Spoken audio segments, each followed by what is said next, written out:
Hey there and welcome back. It's James here, and in this video we're going to pick up where we left off. We were talking about variables, and what I want to do now is talk about data types. And the reason that I want to talk about data types is because when we're storing a value inside of a variable, we're actually storing different types of data. So if you think about this in terms of like real world, real life, if you go to the grocery store and you buy ground beef, that's obviously a type of meat. If you go and buy carrots, that's obviously a type of vegetable. If you go and buy an orange, that's a type of a fruit, so on and so forth. Well, programming works the same way. There's different types of data. And we've been using a lot of examples that have to do with strings, right? String is a data type. So for example, when I write name equals something like James, James is actually a string. And a string is just a collection of characters, right? So the string itself is James. It doesn't care what's inside of those quotations. I could also have a string that looks just like this.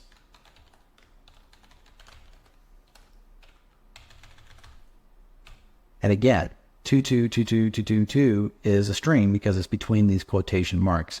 And by the way, with strings, you could either use single quotations or double. It doesn't matter.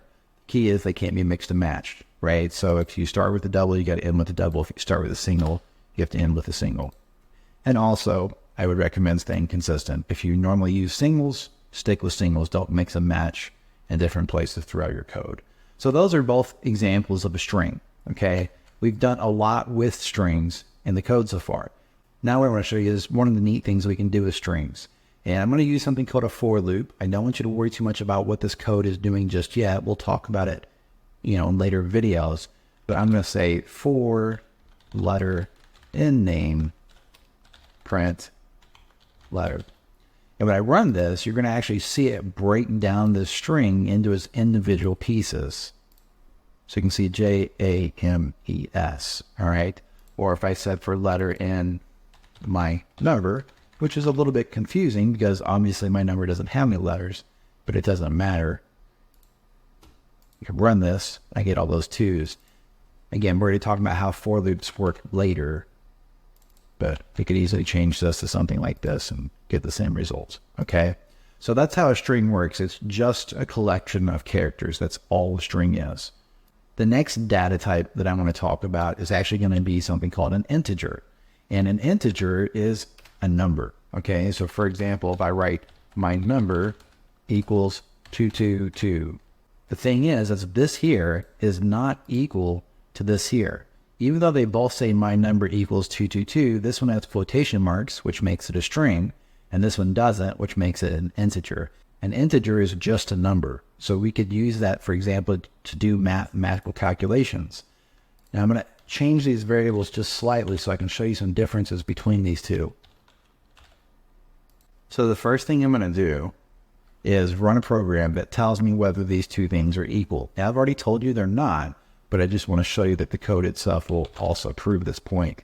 So print my number 1 equal my number 2. What this is doing is actually comparing this. Is number 1 equal to number 2? False. Again, even though they both say 222, one is a string and one is an integer. So now what I'm going to do is I'm going to go ahead and write a print statement. I'm going to say print my number 1 times 2. So I want you to stop and ask yourself a question. What do you think this is going to print over in our console? If we have 222 times 2, is it going to print 444? Answer is no. It actually prints 222, 222. The reason being is because, again, this is not a number. This is not an integer. This is a string. So when the program sees my number 1 times 2, it's just going to take that string and make 2 of them, right? On the flip side, if I said print my number 2 times 2, what do you think that would print? That prints 444 because this is a number. It's an integer, okay? So those are two very basic and very important data types that you're going to be working with constantly when it comes to Python. The next data type that I want to talk about is something called a float. So This is a new field. And this one, I'm just going to create a new variable. We're going to call it age. And I'm going to set age equal to 32.5. So this person is 32.5 years old. Now, a float is simply a number with a decimal. All right, so 32.5 is a float. And if I print this, it'll print 32.5, just like you would expect it to. All right, I'm going to comment this out so it doesn't keep printing every time we run. I'm going to comment that out. So 32.5.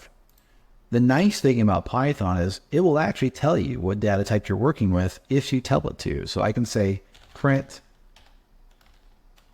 type age, and it will tell me what kind of data type that is. And you see it's a float. Just like up here, I could say print type my number 2, and it will say integer. So class int. Up here, if I say print type main, it's going to tell me that's a string.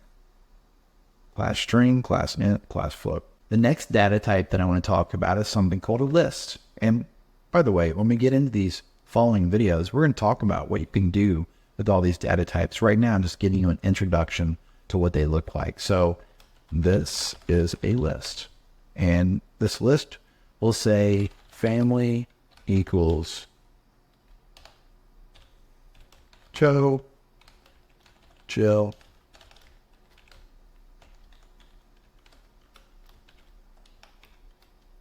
Bob, goodness gracious, I can't type today, Sally. And now, if I print type family, it's going to tell me that is a list. Just simply has a list of values. And by the way, we're going to talk about lists a lot more in future videos. This happens to be a list of strings, but that could also be a list of integers, or a list of floats, or a list of a combination of data types. It could even be a list of lists. So we'll cover all that in future videos. The next data type that I want to talk about is something called a tuple. So this is a tuple. We're going to say family equals, and I'm just going to copy this line here and paste it so this is a little faster. The only difference between a list and a tuple when we're actually declaring it like this is going to be, instead of using square brackets, we're actually going to be using parentheses like this. And a tuple works a lot like a list, the key difference being you can't change a tuple. I can't add things to the tuple. I can't take things away from the tuple. It is what it is. So now if I say print type family and run this, we're going to see that up here, family was a list. Down here, family was a tuple. The next data type that I'm going to talk about is something called a dictionary. And by the way, I'm not covering every data type in these videos, but as I go through the course, I will try to make sure that we, cover them bit by bit. It's going to be a little overwhelming if I go into every single, aspect this early in the series. This is a dictionary, right? And a dictionary, it's a lot like what you would think of as a regular dictionary. If I went and Googled, a dictionary for something like desk, it would say desk, and then it would give me the definition of desk.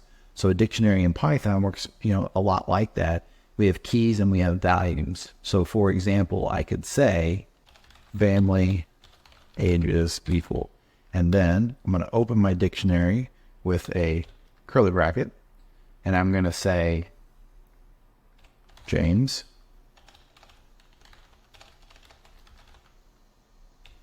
I'm going to separate with a colon.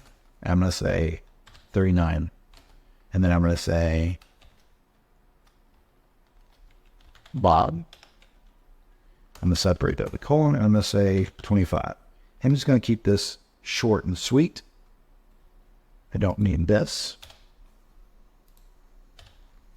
There's my dictionary. All right. I have James 39, Bob 25. So James is a key, and I can call that later in my code, and it would tell me James' age is 39.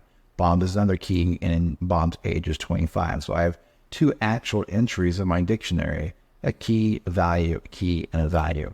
And if I print type family age, you're going to see that is indeed a dictionary.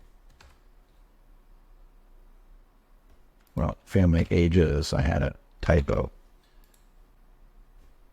The final data type that I'm going to cover in this video is something called a Boolean. And a Boolean is simply a true or false value. So for example, this is a Boolean. And I'm going to say game over equals true.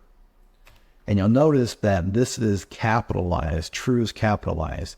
This is case sensitive. This needs to be capital. You don't want to set it to lowercase because that's not the same thing. All right. So if I type print type game or, you're going to see class bool. All right.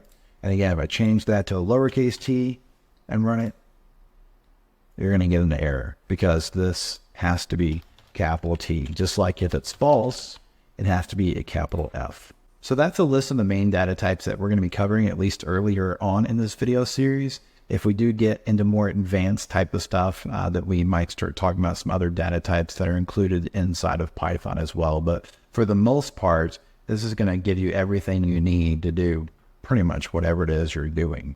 All right. Again, there's going to be exceptions to every single rule out there, but I can tell you that all the coding that I've done, which is not a lot, because again, I don't code for a living. I actually have a software business and I pay people to code, and I just understand enough that I know what's going on. But all the coding that I've done on my own personal projects and projects for fun, these have pretty much been everything that I've needed to get the job done. All right.